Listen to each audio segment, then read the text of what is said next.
สิเก่งใช่โมหนึ่งนะพี่น้องเลยเพราะว่าอ้อมหนูใช่โมหนึ่งเอาคักเลยเฮ็ดได้เฉนาะมันเป็นเลยมันจำเป็นนั่นก็มีอยู่แต่ว่ามันน้อย มันคือน้อยแทนได้ใช่ไหมโอ้ยกำลังไปตะหักโอ้ยพวกของเพื่อนละนี่เจ้ากับมือบังมาในตีบังมันลงมาได้บ้านนี่ฉากมันใหญ่มาแล้วเอาแล้วมื้อนี้เริ่มมีกินแล้วเนาะยังพี่ไม้บ่ทันได้ยอดอยู่ให้ขาเขาใส่แล้ว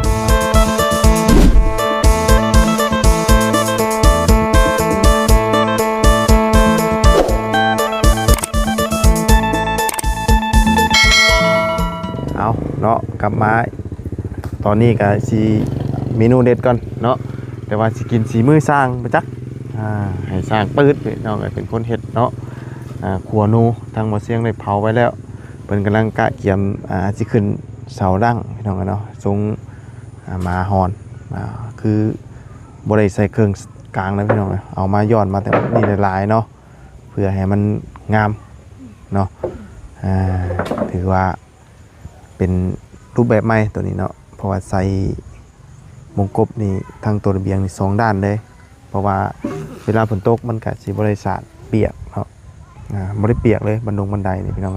เพราะว่ามันกวมเลยเด้เนาะพวกอันนี้ก็ระเบียงอย่างนี้ก็ผลพระนี่ก็บ่ต้องห่วงบ่ต้องย่านว่าสิเปียกลมบ่ต้องย่านว่าสิหนาวเนาะถ้าร้อนก็ไม่เปิดประตูหน้าต่างออกเอาพบพ่อกันมื้อนี้ก็กินขัวนูน้ำกันพี่น้องกันเนาะเมนูนูเนาะนี่ทางหมอเสียงเป็นได้เผาไว้แล้วปั๊บนี่แหละพี่น้องเลยนูเนาะเอามีแต่ชั่วขี้แล้วก็จังฟักแล้วก็จังดำเนินการต่อเฮ็ดแบบอ้อมเนาะเอาเนาะพอดีว่าให้ทั้งสร้างปืดเพิ่นไปซื้อแนวรองคอเพิ่นก่อนพี่น้องเพิ่นสิได้เฮ็ดแบบแซ่บๆนัวๆเนาะซั่นมันสิบ่แซ่บบ่นัวบ่ลื่นไหลเด้อล่ะว่ามันต้องมีแนวสมปากสมเปรี้ยวก่อนล่ะว่าเนาะแต่ว่าบ่ได้กินน้ำเพิ่นดอกตัวนั้นเท่านั้นบ่ไหวแซ่บท้องวีแล้วตัวนั้นเนาะตัวเพิ่งนี่สมเขียวบ่เนี่ยล้างปากโอ้ยเนาะคำบ่มีตัวนี้บ่ได้เนาะขัวนูเนาะโอ้ยพี่น้องเอ้ยเอาเนาะสมเขียวเบิดนี่ก็ได้เติบอยู่แล้วนี่เนาะนี่มาหินรับกบเพิ่นใส่โอ้ยี่ห้อยังนี่เหล้าขาวเมืองนองโอ้ยี่ห้อใหม่บ่นี่น่ะอันเก่าคนแรกอันเก่าบ่เปลี่ยนฉลากเนาะเปลี่ยนตุ๊กพร้อมบ่มันคือเป็นคือดองเนาะแซ่บบ่พอกินได้ครับพอกินได้คือตุ๊กเท่าไหร่ก็25,000กีบพี่น้องเอ้ยกินเบิดอันนี้นั่นเมาหัวเปหัวแปดแต่ว่าเพิ่นบ่เลือกกินเบียร์นะเพราะว่ากินเบียร์นี่มันบ่ทั่วขี้แค้วเพิ่นว่ามันเอาบ่อยู่พุ่นน่ะมันบ่เมาเนาะต้องกินเอาตัวนี้2 ขวดมันอยู่เลยบ่บุญก็ได้เอาให้เพิ่น50,000เมื่อกี้พอได้ไป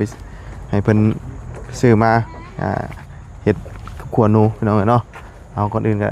ครับสบายดีและสวัสดีเพื่อนพี่น้องกันเบิดสุขุทุกคนเด้อพี่น้องเนาะพบพอกันมื้อนี้ก็อยู่กับสร้างเนาะสิกินขัวนูแกงนูน้ำกันแหละพี่น้องเนาะเอาเริ่มเลยบ่เอาเบิ่งเนาะนับแรงนับมีดก่อนบ่อ๋อให้สร้างปื๊ดนี่แหละเฮ็ดพี่น้องนอกกับข้าวนี่ลองกินสีมือสร้างก่อนมื้อนี้ได้ก็ได้แล้วนะแซ่บก็ไม่ได้กินแม่นบ่อ๋อจังหวะเนาะเดี๋ยวเฮาสิล้างผักให้เนาะเดี๋ยวสิล้างผักก่อนพี่น้องเอ้ยเดี๋ยวเรารับมีดก่อนเดี๋ยวจังพร้อมกันเด้อฮะเอาคมๆเด้ตั้งบ่ได้ขึ้นจำเนาะมื้อนี้เนาะไม่ยังบ่พร้อมเนาะรอพร้อมๆไม่ก่อนพี่น้องเอ้ย จังจะ เดี๋ยว ได้ รอ ขึ้น ถามเจ้าของโครงการเพิ่นก่อนเพิ่นเอาแล้วบ่สม ฮะ รอจะถามโครงการเจ้าของโครงการเพิ่นก่อนแล้วเพิ่นเอาสมีบ่ ก็ได้แล้วนี่งามแล้วนี่ เพิ่นงามแล้วบ่ ไงซ้ำนี่แหล้วมันก็บ่ได้โคตรโตอันนั้นน่ะมันย้อนพี่ได้อยู่ครึ่งพี่เลยอันนี้ถือว่าโอเคแล้วนี่ จ้าเขายังบ่ได้เอาเครื่องออก ยังบ่ได้เอาเครื่องในออก เพิ่นยังแก้ข้าวกันนะ ต้องยินเนี่ยแก้ข้าวก่อนบ่จังชั่วได้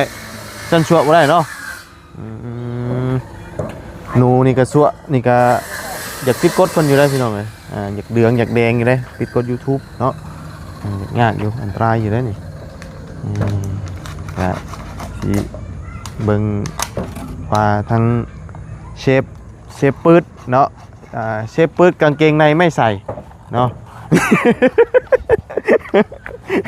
ใช่เลยดิใช่เลยดิ ไหน ใช่เลยบ่ บ่ยังใส่บ่ให้กันเด้มันก็ผิดชื่อแล้วเนาะ พิสูจน์บ่ก็หยอกแล้วเนี่ยพี่น้องเลยเนาะใครเนี่ยเราถึงแม้หน้าตาเราจะโหดแต่มันจิตใจเราดีได้ที่ว่าที่น่าจะ ฮะโอ้ ของเทพแบบนั้นนะ คำของแท้นี่ต้องไม่บุบชิดบ่ จะเบิ่งอีบ่เฮ็ด เบิ่งหา ว้าโธ่เรียกว่าหวยมันใหม่ตับไม่ใช่เนาะรุ่นนี้นี่แม่นทอดชิ้นได้เลยเนาะ ได้เห็นไหมอันนั้นพอดีเอาเนื้อมานะ ฮะ เอาเนื้อนั้นเราเอาเหล้าหัวแล้วไฟคิด อันนั้นเขาเอาใส่ถ้วยกระดูกกันเนาะปิ้งหนูเอาหนูลงที่ว่าชุกจักบ่ชุกบ่ ไม่ก็เดียว มันใหม่บ่เฮิงเนาะชมแก้ว ลายโคตร บ่เห็นอันว่าอันไฟมันวาบขึ้นนี่ก็เป็นตาย่านเลยนะความเฮงมันโอ้ยเนาะเอาชมแก้วเดี๋ยวเพิ่นเฮ็ดอันนี้ก่อนบาทนี่เนาะเฮ็ดหนูก่อนขัวหนูขัวในก่อนบ่ซีมเบิ่งได้บ่ บ่มันบ่ไหว เอามันลุกวาบ ลูกวาบลูกเมื่อกี้นี้เห็นมันลูกวาบก็บ่แห้งเลยเอ้ยเบิ่งเนาะตั้งกล้องก่อนยูมกันก่อนพี่น้องเลยเอาน้ำกะเกียมมาแล้วเอาไรบาทชั่วขี่ก่อนเนาะเดี๋ยวสิบหอยเห็นปานใดพี่น้องเดี๋ยวสิเฮ็ดให้แบบมันอันนี้เนี่ยเพราะว่ามันอยากผิดเพิ่นพี่น้องเนาะ YouTube เดี๋ยวนี้ทางนั้นกับผู้ใส่ต่ำอยู่เทิงผู้ทางนี้ก็ได้ของสมปากเลยเนาะก็เลยใครแน่เหรอวะล้างพักล้างนี่ได้เนาะโอ้2 คนสิเบิดแล้วนี่โคตรโห เอามาบ่ทันเรากินหมด สมแขวบ่ได้เนาะเขย่าเบิ่งก่อนป้าพองมันเนาะเปิดนี่มันเฮาเขย่าสิมันบ่เบิดอันนั้นบ่ มันบ่มีแกน บ่มีแก๊สเนาะบ่เป็นหยังเนาะโอ้หอมเนาะขี้นูนเอาหนูไหมคะแหมอันนี้โอ้มะม่วงมะขามเบิ่งเด้อหาจานก่อน 1,500งั้นเอาไม่ค้านี่ ฮะ เสียเงิน1,500งั้นเอาหนูไม่ค้านี่ ว่า บ่ได้แท้หนูหน้านี่ ไปจานหม้อได้บาทนี่เรามีหม้ออยู่ใช่ หม้อบ่ลาหม้อเด้ หม้อมีหม้อ มีหม้อน้อย มีแต่หม้อน้อย แล้วบักสอน ช้อนกับบ่อยู่บาทนี่เอาหม้อหนึ่งได้บ่ โคตรดอก ฮะ ก่อนนะ เฮ็ดได้ซะช้อนบ่อยู่ครับ สิบ่ได้ไปหาซื้อหม้อ เนาะเอา หม้อใหม่ดิ สิเก่งใช้หม้อหนึ่งได้พี่น้องเอ้ยเพราะว่า อ้อมหนูใช่หม้อหนึ่งเอาคักแล้ว เฮ็ดได้ซะเนาะ มันเป็นแหละ มันจำเป็นนั่นขมังแน่นบ่มีหม้อบ่มีอันเลยว่ะสูตรใหม่ฉัน อ้อมหนูใช่หม้อหนึ่งสูตรนี่6กะลีสูตรนี้อ้อมหนูใช่หม้อหนึ่ง คัดข้างในมันก่อนเอาล่างคัดข้างในมันก่อนฉัน นะของแท้ สูตรใหม่แล้วฉันเนาะสร้างก็สร้างใหม่หนูต้องบ่แม่นอ้อมหนู กระซ้ำอันนี้ก็มีอันเดียวนี่บ่กระซ้ำมาข่าวเจ้านะ มีอันเดียว เดี๋ยวอันนั้นกระซ้ำซักผ้านะบ่ล้างใจนะเนาะเราก็ใส่ตัวนี้เอาใส่ยังไงสูตรเจ้านี่ใส่ยังไง ตำข่าตะไคร้กับพริกใส่กันเนาะ ตำคากับไข่กับพริก ๆ โคกมีบ่บัดนี่โคก หกมีบ่ โคก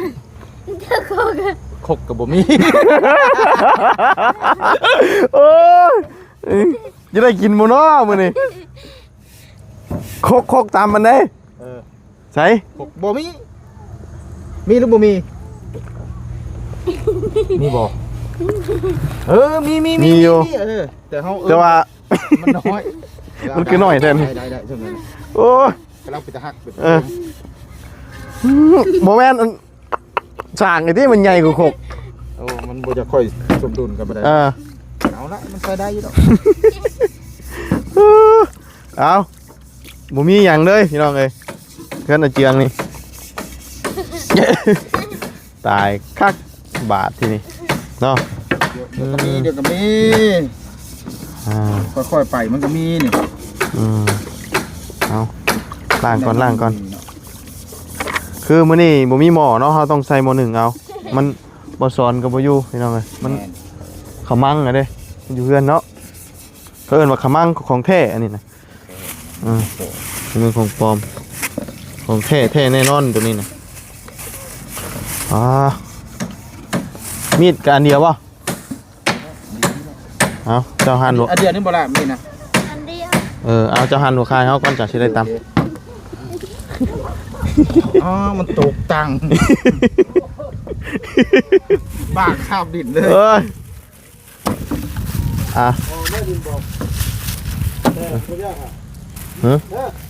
แตกแล้ว ทนเลยหมดเนาะ ใช้ลายแต่บอล พอแล้ว พอใช้ลายกระหอมเนาะ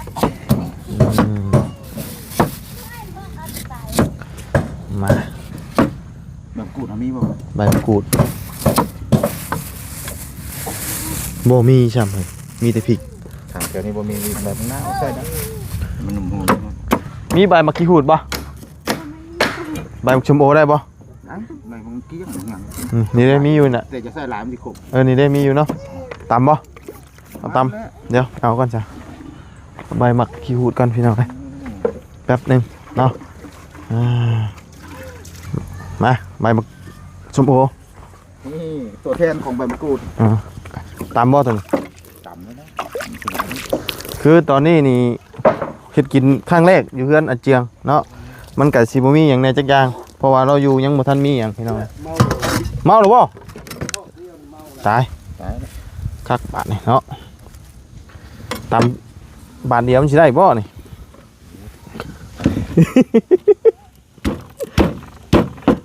โอ้ยพวกของเบิดละนี่ เจ้ากับมือบังไว้ในตี บังมันลงบ่ได้บาดนี่ สากมันใหญ่ ฉากมันใหญ่ โอ้เบิ่งไง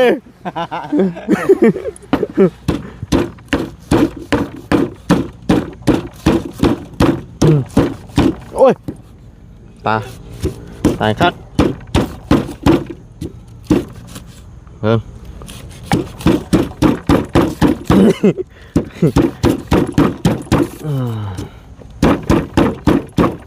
ได้เนาะ ได้เอาใส่ต่ำตั้งแรกก่อนหั่น โยมมันน้อยเว้ย พริกใส่เด้อพริกใส่น้ำพริกใส่น้ำ พี่จะนำเลยป่ะ ต่ำพริกใส่น้ำเลย นี่ก็พริกนี้ใส่ลายเนาะใส่ลายแซ่บลายป่ะ พริกเผ็ดลาย หืม ใส่รถมัน ล่างป่ะ เอาควันมันออกดีกว่า บวกเขาออกนะ เอาเลยบ่ เอาเลยแหละ เอาเลยครับก็อยู่ซับหนูนั่นนี่แหละ ชับเลยบ่ปันใดเนาะบ่ได้เห็นคักปันใดเนาะ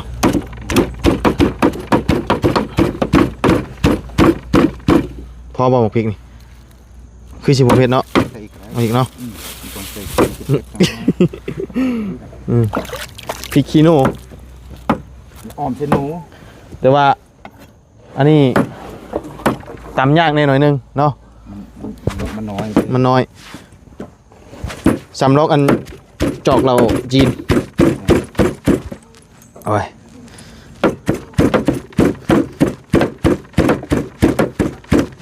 ห่างมา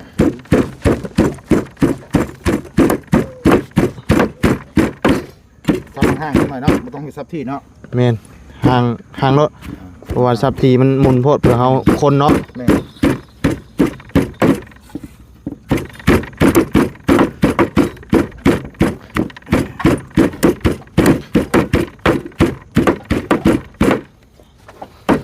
โอ้ยยืนเทิงเลยครับ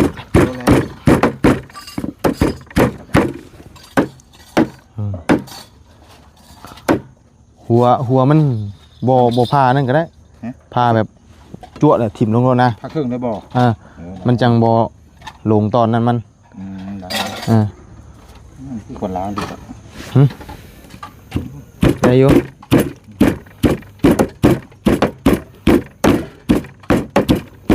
ได้เนาะนี่ อีก มันลำบากต่ำนะเดี๋ยวนี้ มันด้วยนั่นอยู่ ต่ำลำบากนะเดี๋ยวนี้มันยังเรียน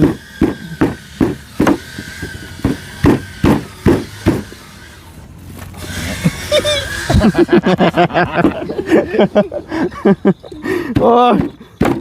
ขัดเนาะ มือแรกเลยทำอิดได้เลยเนาะเห็นกินอยู่เพื่อนนี่ยังไม่เคยเห็นอย่างเทื่อได้นี่แต่ต่ำโคกเราแต่งใช่ได้เหยนี่ ชื่อให้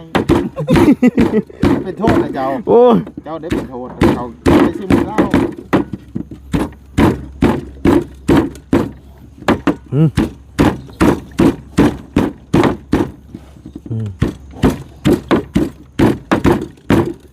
ได้หรือมั้ง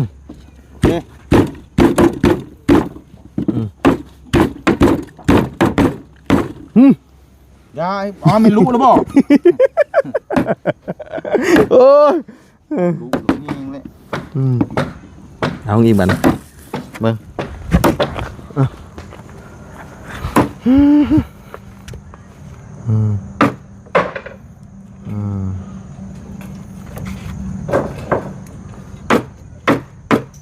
นะใกล้สิแล้วแล้วใกล้สิแล้วแล้วเนาะใกล้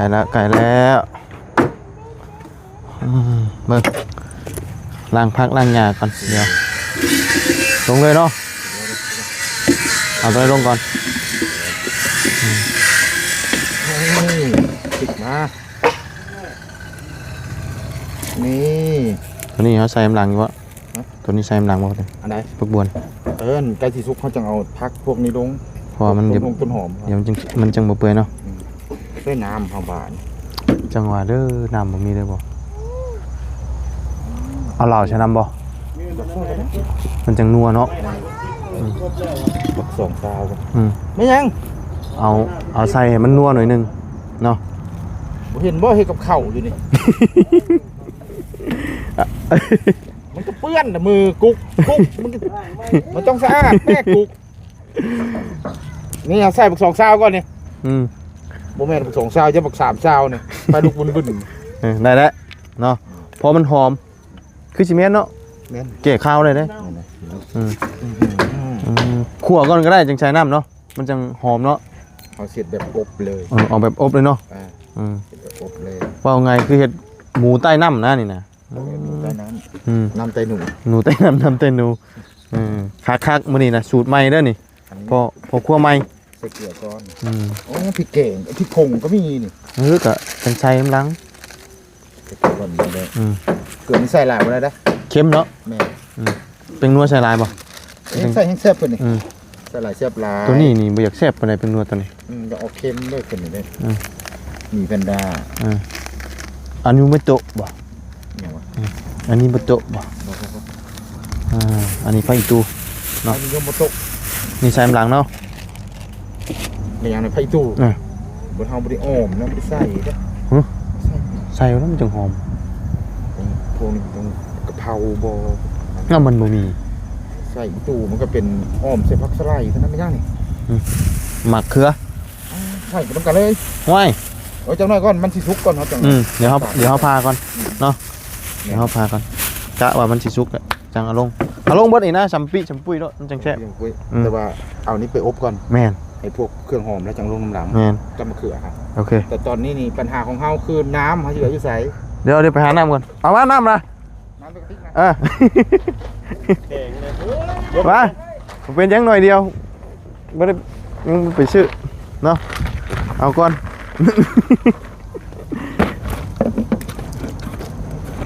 ใช้มันเปิดทางไหนนี่นะ เทรถน้ำแข็งก็ได้แก้ว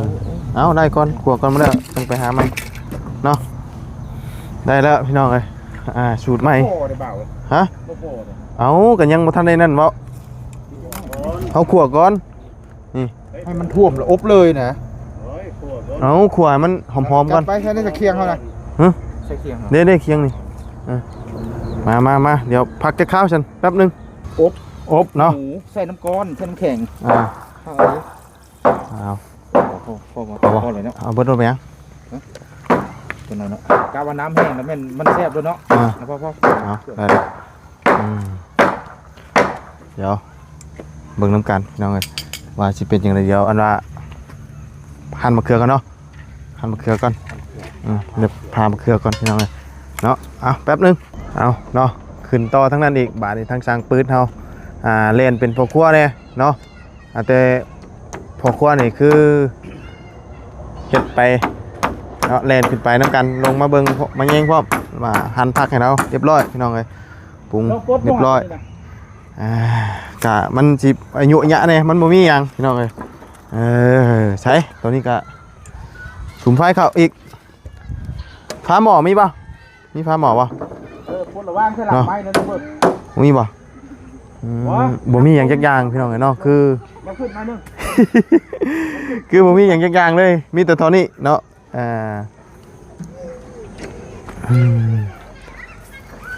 เอาเดี๋ยวสุมไฟใส่ก่อนพี่น้องเลยเป่าไฟปูดใส่ก่อนเด้อได้แล้วบ่ได้แล้วเนาะฮะงามเนาะ ว่านั่นแหละ โอ้ก็งามแล้วเนาะมันได้หน้ากับหลังแน่ นี่เอาถือว่าประมาณนี้เนาะตัวนี้ย้อนลงหน่อยนึงโอ้ดีพอดีเบิดงามเนาะ มันจะถุงลายกับบ่งาม ชุงนะบ่งามเพื่อนนะมันสิเป็นโจกโบกเลยเนาะเอาได้2เป๊กเด้อบ่ เป๊กเดียว โมเมนต์ตีไปตีมาตำมือตัวเองได้น่ะเจอของเมืองนองอ่ะเนาะ ฮะ เอาเนาะรอจักหน่อยบ่มีฟ้าหม้อมีบ่ใช่ ฝาหม้ออเนกประสงค์นี่ อันนี้บ่ได้ ฝาหม้อ ผักอะไรปลาใส่กุ๊บ เฮ้ยบวงได้บาทนี่ บวกมีบ่มีจังอันบวงนะ มีลายอยู่เด้อ ใครอยู่เนาะ มันหาพวกหัน โอเคเนาะเดี๋ยวอย่าบ่มีบวงนะมีอยู่เนาะบวงเนาะงามแล้วอ๋อลึว่ะแม่นบ่อ๋อลึงามหลายเนาะเอาแก้ชมก่อนชมปาก ชมปากเงินลายแล้ว เข้าเฮาได้บาทนี่ เอาเข้าปื้อหม้อไปแกงนู ฮะหม้อแกงนูอยู่ นึ่งกันมันบ่มีหม้อ บ่มีหม้อ คกกันดิ โคกก็ก้อยเฮ็ดแตกเด้ สับไข่นี่เลยรับผิดชอบบะบุญเฮ็ดคกเรารู้แท้นี่บ่บะบุญเลยเฮ็ดคกเราเจ้าคือใช้อันเปรียบเทียบใจอิตาชมกินูน่ะมาก่อนนักเนาะเนาะครั้งแรกเนาะพุทธเอาเนี่ยเอาบ่มีหยังจักอย่างว่าข่อยบ่จักคุมหาเลยข่อยก็ได้จับหยังมาได้ข่อยใส่เลยหม้อบ่มีข่อยก็หม้อ1แล้วว่ะนี่ประมาณนี้เบ้านี่ไปเอ้ยงามแล้วแกงใส่หม้อ1 แกงหนูใส่หม้อ1พี่น้องเอ้ยเนาะ มาตั้งให้ พอได้ ส่งเป็น70เฮ้ยแต่ปริญญาวันนี้เฮ็ด เป็นได้สบายดีสบายดีเนาะเออ ความชันของหลังคาให้เบิ่งซื่อเนี่ย หมอเจ้ามีแต่อันน้อยๆตัวอันเจ้าอันนั้นบ่ โดยเทียบระหว่างหลังกับหน้ามันสิชันประมาณสำนี้เอาบ่หรือว่า บ่มีหยังเลยโคกกันน้อยๆนี้ โดย เออ มันยังออกอยู่เนาะ โดยเพราะว่ายังบ่เคยเห็นบ่ได้เคยเฮ็ดกินจักเทื่อนะครั้งแรกก็เลยอายุยะแน่บ่มีหยังเลยพี่น้องเอ้ยเนาะยังดีมีเกลือกับแป้งนัวเนาะถ้าบ่มีตัวนี้ยังแล้วเลยเอ้ยเนาะให้เปิดเบิ่งดู เฮ็ดให้เบิ่งซื่อ ถ้าที่ยกขึ้นไหล่ไปยันหลังสั้นเกินเพราะว่าเนี่ยคนหลังพอดีว่า ให้สิยกตัวใดขึ้นอีก ไอ้ตัวโซน่านี่ บ่สั่นแล้วมันย้อนมาพี่อยู่พี่ พี่มันออกมาพี่ มันออกมาพี่เด้มันกวมบันไดได้นี่น่ะ คันมันแดงสีเห็นความต่างกัน งามเลยซ้ำนี้ได้งามเอ้าเพราะว่าพี่ได้มันตกพี่ได้หลังคาน่ะ มันออกจากเสามาอีก1.70 บาท ลืมไปเนาะ เจ้าลืมหลังคาบ่ ลืมได้ เจ้าคิดว่าตัดเอาแต่โลดนะไปกระลักมืออยู่กระลักเดืออยู่เลยนี่มาค้นเบิ่งบัดนี้ ได้แล้วโอเคแล้วยังไม่ได้ฮอนสบาย ฮ้อนแล้วมาค้นเบิ่ง เอาคนไหม เปิด เบิ่งกันได้นี่น้ำมันเดือดที่บอกอ่ะ เฮ้ย น้ำมันเดือด มาเลยกำลังมันอันนี้น้ำก้อน น้ำก็มีเอาน้ำแข็งต้มแทนนี่ ได้แล้วเราจังหน่อยสุ่มไฟก่อนเนาะ ไปอีกจังหน่อยน้ำดื่มบ่มีเอาน้ำแข็งใส่แทนเป็นอาหารกมาค่อยไปเอามาแล้วรถกินนี่โอ้มาแล้วเอาแล้วมื้อนี้ เริ่ม มีกินแล้วเนาะยังพี่ไม้บ่ทันได้ยอดอยู่ให้ข้าเฮาใส่ ใช่แล้วตำใช่แล้ว ตำก็ไปแล้วซื้อมาหลายเด้ อยากได้แต่หมักแข้งน่ะบ่มีเดี๋ยวนี้โอ้ยชำนี้พอแล้วเนาะ บ้านเฮ็ดอยู่ในโรงแรมพุ่นนี่โรงแรม5 ดาวบ่ โอ้ อันก็โทษน้ำพี่น้องทั้งเพื่อนน้องเพิ่นยังบ่มีหม้อมีหยังดอกหม้อแกงหม้อหยังเอาจำเป็นเด้แต่หม้อนึงว่าจะไปเฮือนมาสอนกันแล้วบ่อยู่ก็เลยเอาเฉพาะหน้าไว้ก่อนว่ะนี่แหละกดอ้วกขึ้นแล้วนี่ปลาเด็กมาปลาเด็กเอาเนาะเบิ่งสีก็คือสีโอเคอยู่เนาะได้น้ำบกจังน้อยนะน้ำบกก่อนเป็นคุกคิกเนาะน้ำคิกrồiเอาเดี๋ยวมันสียาวสียืดพี่น้องเนาะเดี๋ยวขอโจ๊ะคลิปไว้สำนีก่อนเดี๋ยวพ่อกันไหมเนาะเล่นแก๊สเนาะเอาพี่น้องเนาะเอาสำหรับคลิปนี้ก็ลาเลยเด้อเนาะทางช่างเพิ่นเก็บอุปกรณ์เดี๋ยวลงมากินขวดนูน้ำกันเนาะถือว่า เนาะมืออื่นจังสิได้ขึ้นตัวนั้นพี่น้องเนาะเอาสำหรับวันนี้ลาแล้วพบเจอกันใหม่ขอบคุณพี่น้อง FC เด้อที่เข้าติดตามรับชมกินขวดนูน้ำกันพี่น้องเนาะไปติดตามตอนต่อไปพี่น้องสบายดี